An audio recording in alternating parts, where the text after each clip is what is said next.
He didn't just leave home, he left behind comfort, crossing continents in search of a bigger life, one only he could imagine. At just 17, he boarded a plane alone. No plan B, no promises, just a heart full of hunger and hope. Canada hit like a storm. Strange, snowy, silent. But the cold couldn't freeze what was burning inside him, a future only he saw. To survive, he scrubbed floors and shoveled dirt. To thrive, he never stopped building, both his dreams and his resilience. Some nights, the floor was his bed. Most nights, sleep was a stranger. But dawn always found him still working. Then, the call came, not from a voice, but from a place, Pennsylvania. Knowledge was waiting, and he ran toward it. He didn't just study. He devoured knowledge like firewood.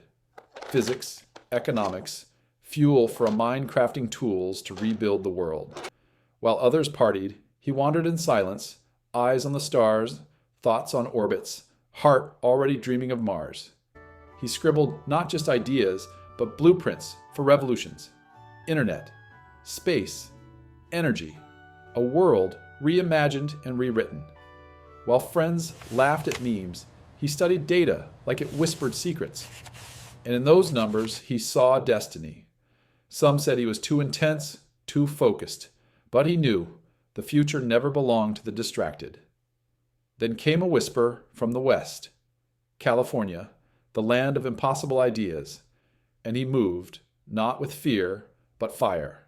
He didn't wait for certainty. He moved like a storm across the desert, chasing a dream faster than fear. In every lonely step, he walked toward risk, and the world watched as shadows parted before his stubborn, steady light.